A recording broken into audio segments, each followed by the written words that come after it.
L'Assemblée va entendre l'allocution de son Excellence M. Bassirou Diomaye Diakhar Faye, président de la République du Sénégal. Je prie le protocole de bien vouloir accompagner son Excellence, que j'invite à prendre la parole devant l'Assemblée.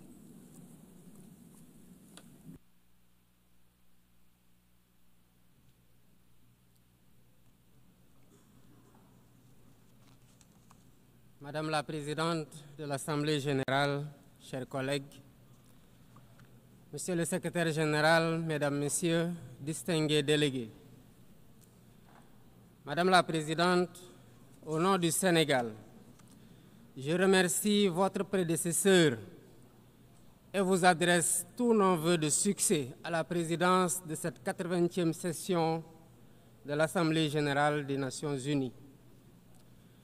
Je renouvelle au secrétaire général, M. Antonio Guterres, notre soutien constant dans l'exercice de sa haute charge au service des États membres. Nous nous réunissons aujourd'hui en ces lieux symboliques du dialogue universel, comme porteurs du poids de l'histoire et de l'urgence du présent. Le thème de cette session, Mieux ensemble, 80 ans et plus pour la paix, le développement, les droits de l'homme, nous rappelle en effet le pacte fondateur des Nations unies, un pacte de coexistence pacifique, de sécurité collective et d'un ordre international fondé sur le droit. Sur cette base, les Nations unies ont accompli des progrès indéniables dans la coopération solidaire pour la prévention des conflits, la promotion de la paix et de la sécurité internationale et le règlement des différends. De même, des progrès significatifs ont été réalisés dans la codification de normes universelles pour la protection des droits de l'homme et d'un ordre international plus sûr et plus apaisé. Mais 80 ans après la création des Nations unies, le monde vacille à nouveau, comme si nous étions rattrapés par les dérives qui ont mené l'humanité à 2 catastrophes majeures en l'espace d'une génération. Nous vivons des moments de forte turbulence, de défis inédits et d'incertitudes multiples. Expansion du terrorisme, persistance de conflits anciens et nouveaux, dérèglement climatique, crise économique profonde, recul de la solidarité internationale et risque élevé de désintégration du multilatéralisme. Je n'oublie pas la course aux armements, y compris dans le cyberespace. Le plus préoccupant, c'est la déshumanisation désolante d'un monde d'émotions sélectives selon les intérêts et les enjeux géopolitiques. Il ne peut y avoir de justice fondée sur le droit quand ce qui tient lieu d'ordre international est régi par la logique du 2 poids 2 mesures, par la loi du plus fort et l'esprit partisan. Dans ce contexte préoccupant, l'Afrique reste confrontée à des conflits armés, au terrorisme, en particulier au Sahel, à la criminalité transfrontalière et à l'instabilité politique. Face à tant de défis, notre approche devrait être intégrée, combinant prévention, résilience et réponse ciblée. La paix et la sécurité ont un prix. Donnons-nous les moyens de l'assumer par un financement prévisible et pérenne des opérations de soutien à la paix en Afrique, avec des équipements adéquats et des mandats et règles d'engagement robustes. C'est la seule façon de faire face au fléau du terrorisme et de rétablir un minimum de sécurité et de stabilité dans les zones affectées. Je renouvelle ici la solidarité du Sénégal envers les pays frères engagés au quotidien dans la lutte contre le terrorisme. Au Moyen-Orient, le peuple palestinien continue de vivre la pire des calamités, que les mots ne peuvent plus exprimer. Sous le fracas quotidien des bombes, toutes les limites ont été dépassées. Nous ne pouvons ni nous taire, ni détourner notre regard, car Gaza ne vit plus. Gaza, terre de larmes, de sang et de sueur, est devenue un enfer pour des millions d'âmes de tous âges, piégées dans une prison à ciel ouvert. Hommes, femmes et enfants agonisent tous les jours, privés de nourriture, d'eau et de soins de santé. Le Sénégal réitère sa ferme condamnation de cette tragédie que rien ne saurait justifier. En sa qualité de président du Comité pour l'exercice des droits inaliénables du peuple palestinien, le Sénégal considère que seule la création d'un État palestinien indépendant et viable apportera une paix durable pour toutes les parties, chacune à l'intérieur de frontières sûres et internationalement reconnues. Mesdames, Messieurs, il y a 80 ans, les pères fondateurs s'engageaient à travers la création de l'ONU à préserver les générations futures du fléau de la guerre, qui par 2 fois, en l'espace d'un quart de siècle, avait causé des millions de morts et d'indicibles souffrances. Au nom du Sénégal, je rends hommage aux pionniers et à tous ceux qui ont incarné les valeurs universelles de l'organisation, parfois au péril de leur vie. Dans ce monde en crise, les principes et les actes doivent rester les mêmes. La paix plutôt que les conflits, la justice plutôt que l'indifférence, le partenariat plutôt que les rapports de force.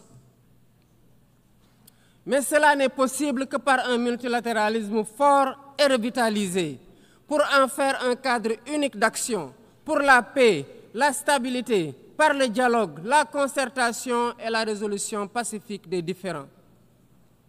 La survie du multilatéralisme exige qu'il retrouve ses principes fondamentaux, la responsabilité partagée et une solidarité active, le respect du droit international et une justice universelle conformément au statut de la Cour internationale de justice et de la Cour pénale internationale.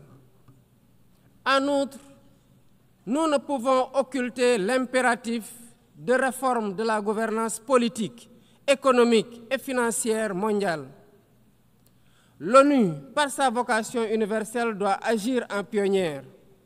Des délibérations et des décisions plus démocratiques, plus légitimes et plus représentatives de ses États membres, qui sont passés de 51 à 1945 à 193 aujourd'hui. Je renouvelle le soutien du Sénégal au consensus des Oulouini pour une représentation plus juste et plus équitable de l'Afrique au Conseil de sécurité. Il est temps d'instaurer une gouvernance économique et financière mondiale plus juste et plus inclusive pour répondre aux besoins de financement du développement durable. Nous savons tous que l'aide publique n'est pas la solution. D'autres leviers existent, notamment un cadre fiscal mondial équitable, afin que l'impôt soit payé là où la richesse est produite. L'accès au crédit dans des conditions soutenables, afin que la gestion du fardeau de la dette n'entrave pas les efforts de développement de nos pays. Enfin, la mise en œuvre effective de l'engagement de Séville, du pacte pour l'avenir et des objectifs de développement durable, pour un accès élargi à la santé, à l'eau, à la nourriture, à l'éducation, à l'énergie et au numérique. Le réchauffement climatique mérite aussi notre attention.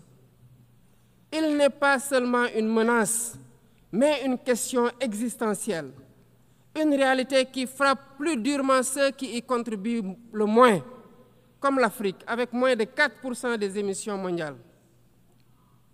Et pourtant, sécheresse, inondations, érosion côtière et insécurité alimentaire rythment désormais la vie de nos populations. C'est une double peine devenue insoutenable. Le Sénégal renouvelle son attachement à l'accord de Paris sur le climat et appelle à une transition climatique juste et équitable par l'exploitation de nos ressources disponibles pour l'accès universel à l'électricité et l'amorce d'une industrialisation compétitive.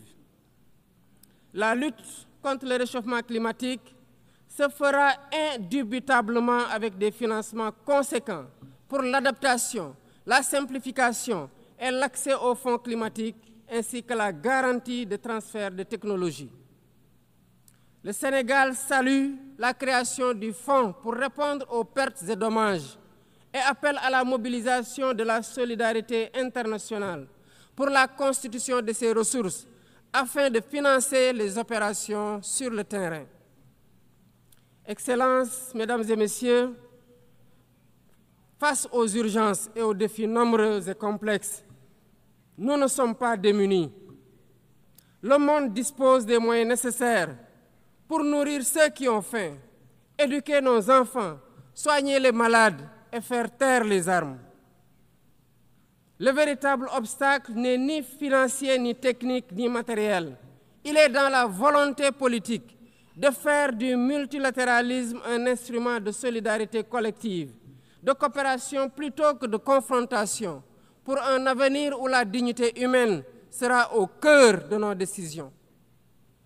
Alors, faisons de ce 80e anniversaire des Nations Unies, non pas le constat d'un ordre épuisé, mais le point de départ d'un nouvel espoir, celui d'une organisation rénovée et plus efficace, au service des peuples qu'elle incarne. Le Sénégal reste fidèle à son engagement de travailler dans ce sens avec tous les membres de l'organisation, prêt à jeter les ponts, prêt à porter les réformes, prêt à poursuivre notre œuvre commune pour un monde de paix, de justice et de solidarité. Je souhaite plein succès aux travaux de la 80e session de l'Assemblée générale et vous remercie de votre aimable attention. Au nom de l'Assemblée générale, je tiens à remercier le président de la République du Sénégal.